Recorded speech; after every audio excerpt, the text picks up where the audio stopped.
Hi, this is Super Sad Mrs. Lemke here. You might think I'm sad because of social distancing, a virus sweeping across the world.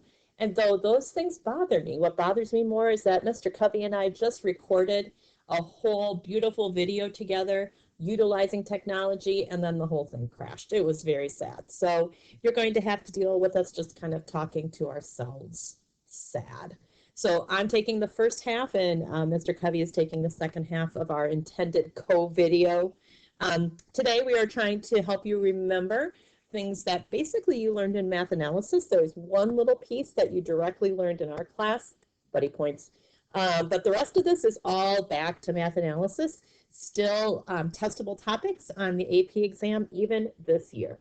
So we are going to quickly touch on limits, continuity, intermediate value theorem, differentiability, instantaneous rate of change versus average rate of change, implicit differentiation, how you need to know the rules of derivatives, what a higher order derivative means, and then good old buddy points. So that's our list of like quick encapsulation of old stuff.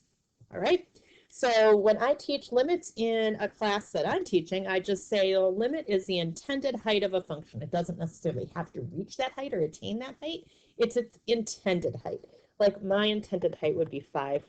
5 didn't actually reach it. Sad.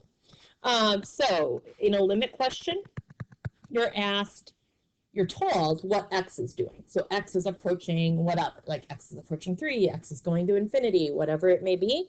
And your answer is to say back to the question, this is what the function is trying to do or intending to do. It might actually, again, attain that height. It might, do something like approach a hole, okay? There are 3 pillars of continuity. All 3 of these things have to be true, like a 3-legged stool. If you have a 2-legged stool, you fall down, right? So that's not good. You have to have all 3 of these things be true. So the value of the function has to exist. So in other words, we cannot have something that looks like that. That would be discontinuous if this were a, right? You'd have a discontinuity at a. I need to have a limit as x approaches a. So I can't have something that goes like so. This is a. Okay, so my left hand limit and my right hand limit do not match up, therefore the limit would not exist. Okay, I need the limit to exist. So what I'm showing in these pictures is the violation of each of these, right? Not an example. And then those 2 things have to be one and the same. So I could not have something where, okay, the limit as x approaches a exists and the point exists, but those aren't one and the same. I need all 3 of these things to be true in order for my function to be continuous at a. And then continuity over an interval means that these 3 things would be true at every single value inside of that interval. So, some questions for you. I'm going to pause. I want you to think at the end of each of these.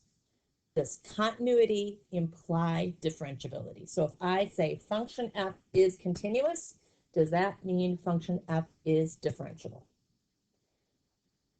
That should be a big no, hard no, right? Easy counterexample is the absolute value function.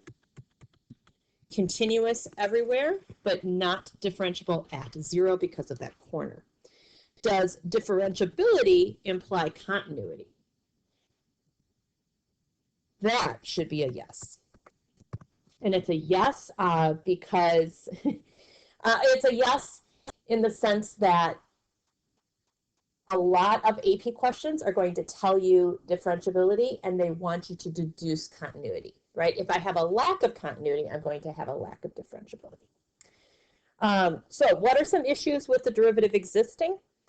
Well, as I just mentioned, having that corner like on absolute value. So a corner like this would be a problem for differentiability, not for continuity. A similar idea to a corner is what we would call a cusp. A cusp is just a corner that has curvy things meeting instead of straight things meeting. Okay, this is called a corner. We also could have a lack of continuity. So having a vertical asymptote and having my graph go like this, means that my function doesn't exist. Let's call this again A. My function doesn't exist at A, so the derivative at A also can't exist. Like, how can I take a derivative when there's not even a point at that location? Samesies for having a hole, okay? So having a lack of continuity, having a cusp, having a corner, there's actually one that comes up very, I haven't seen this a lot in AP questions, but it does is actually a problem, which is having a place where the tangent line goes vertical. If I have a vertical tangent line, you know that vertical lines have undefined slope. And so what is a derivative? A derivative is a slope. So if I have an undefined slope, I have an undefined derivative. So if my tangent line goes vertical, I certainly have a problem with differentiability. Now, the way to express that with mathematical rigor is not to say, hey, there's a corner, therefore the derivative doesn't exist. That's not rigorous enough for the AP exam. What you want to talk about is your limit definition of the derivative. And say, okay, this definition, as x approaches c, this is f prime at c. Okay, so that's what we sometimes call the alternate definition of the derivative. And if you have a corner or a cusp, what ends up being true is that coming from the left side, that limit would not equal the same thing as coming from the right. So I am trying to put a little emphasis on this from the right and this from the left business, okay? So think about this cusp situation. You have tangent lines coming in toward here, and you have tangent lines coming in toward here. As you approach that value where the cusp is, which I denoted C in this black's writing that I just have, as you come towards C, the tangent lines coming in from the left and the tangent lines coming in from the right are not approaching the same value, right? So the tangent lines don't match. So this would be the rigorous way to express that there is a cusp or a corner going down, right? You certainly can use those words, but they are going to, what they're seeking in a question like that is for you to write about one-sided limits. Okay, here's a good question that has to do with continuity, differentiability, all those things we were just talking about. And so they're saying, hey, you have a function whose limit as x approaches 3 is 7. So that could mean something where I have continuity, but it doesn't have to, right? It might mean something where here's 3. Oops, what's happening? Scary stuff. Okay, just having a few stylus challenges, just like at school. Okay, so it could mean that I have a filled in dot at this location, but it could also mean like what I drew, which is having a hole at that location. So both of those contexts would make the part I circled in black true. So do I have to have a continuous function? No, I don't. Do I have to have a differentiable function? No, I don't. I could have this filled in and be a nice corner, and that's a problem for differentiability. And do I actually have to have an ordered pair? No, I don't. None of those has to be true. In question 2, we are looking for, we have this like little piecewise definition, and we're looking for our function to be differentiable at 1. So being differentiable at 1 would mean that the derivative or the slope coming from the left and the slope coming from the right are going towards the same value, right? That's the one-sided limit idea. So look at the top branch, and the derivative of that is 1. And look at the bottom branch, and the derivative of that is 2ax. And I want those things to be equal where those two pieces meet, right, which is what they're asking about. So if that's true, that's the equation I would get, x equals 1. And so a is a half, so that's very exciting. And I look over here and I feel encouraged because that was mentioned in a lot of answer choices. And it doesn't look like it's going to be E, right? And probably not D, not sure. Okay, but that 1/2 being mentioned is very encouraging. And then differentiability requires continuity, or differentiability implies continuity. So if I have a continuous function, that means that the ordered pair that I would get at 1 has to be the same on both branches. So if x equals 1, 1 plus b has to equal a times 1 squared. And I just figured out that a was a half. And so b has to equal -1/2. So that's this answer choice. Okay, you might wonder why we're practicing multiple choice when the exam this year doesn't have multiple choice. These are just nice little discrete questions to practice. So we're not so much practicing test format right now, it's just practicing ideas. Okay, question 3, I believe, was in a math analysis video where Mr. Rump talks about making a ham sandwich. Okay, that's what I've heard. That's word on the street. I don't know. I mean, I haven't watched the math analysis videos, you know, in total. But I did hear that this was one where he talks about a ham sandwich. And so this question mentions function g right here, mentions function h right here. And then it starts talking about another function that is in between those two functions. Okay, so this is reminding me of that sandwich theorem, or sometimes called the squeeze theorem. And the squeeze theorem says that if I have functions that are like saddling another function, so like the g and the h are like the pieces of bread and the f is like the ham in the ham sandwich, okay? If that's true, and another condition of that squeeze theorem is that the limits of these outer functions match. Well, let's check and see if that's the case, because otherwise maybe it's this one. Okay, so let's just see. So the limit of function g as x approaches 1. Now the reason I'm picking 1 is because that's what was mentioned in the question over here. Okay, so as I approach 1, what's happening to function g? Plug in a 1, because direct substitution is what I want to do first with any limit question, just see if it works. And it does, so that's 1 plus 4. So higher math says that's 5. And then the limit of h, notice just a very small point, I am not writing out what function h is, right? Like I don't have to do that. Save yourself a little time. Okay, so plug in and you get -1/4 plus 3/4. So I'm up to a half, plus 9/2 is 10/2. 10/2, higher math says that's 5. Now, these do indeed match, so this is definitely a squeeze theorem question. So the squeeze theorem says if you have the ham sandwich situation, 2 pieces of bread, function in the middle, and the 2 pieces of bread have the same limit, then that middle function has to have that same limit as well. Ba-boom. That's our guy. All right. Another thing that you learned way back in the day, intermediate value theorem. It's called intermediate because that's supposed to suggest to you in the middle. Doesn't necessarily mean midpoint. It just means in between. Okay. This is the theorem that you knew before you even knew what derivatives were. So it literally has nothing to do with derivatives. That is the mistake folks make.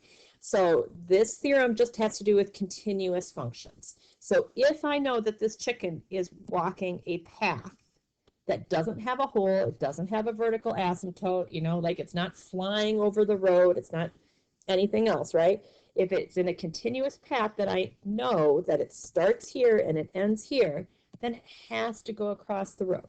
Okay, it has to. Now, might it cross the road a bunch of times? Crazy chicken? Sure.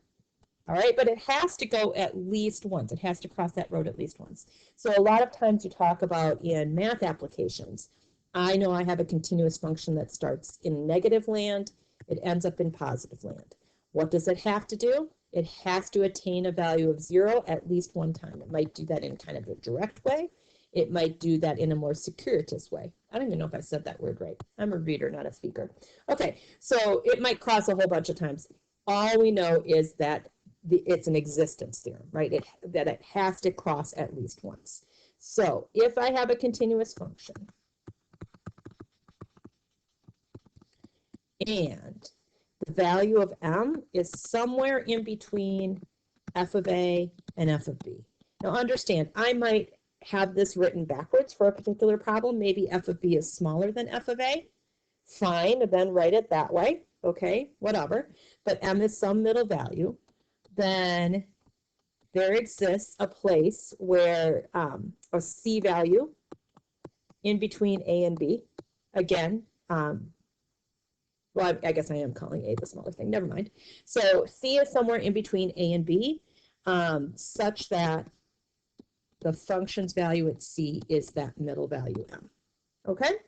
So that's roughly like how you would say the intermediate value theorem. I do think it's important that you are able to just kind of blah, blah, blah, blah, blah, word that intermediate value theorem right out, because especially this year's exam, all free response. You want to be able to say the things in an articulate way. Okay, so this is an intermediate value theorem type question. You wouldn't be told that, right? You just have to be reading and say, oh, it mentions continuity. Great. Doesn't say anything about differentiability. Maybe that's a hint. And then I like drawing pictures to help me understand questions whenever possible. And it says that function f has the point 0, 1. It also mentions that function f has the point 2, 2. And then it says f equal to a half. So this function f that is mentioned in the question has to take on the value of a half in at least 2 places if k is what? Okay, so I'm going to draw in the line y equals a half. And so if function f equals a half, that's like saying function f crosses that line. And so function f has to cross that line at least twice if function f at 1 equals something. Okay, so here's 1, this is 2. So I want function f to cross that blue line at least twice. Well, it has to dip below the blue line then. It wouldn't be enough. This one is not right, because if it just was the function value at 1 is a half, then it would be possible, it would be conceivable for the function to do this and just have a tangent line there. I want something that's going to force my continuous function to come down and hit at least twice. Might hit more than once, might do, some of this kind of back and forth business, but it said at least 2. So the one I want to pick is 0 because the rest of these are all higher than a half. That's going to make it even worse. Okay? Excuse me. So at this point, I'm going to turn it over to Cubby. Click on the other link. Here's some more. Thanks.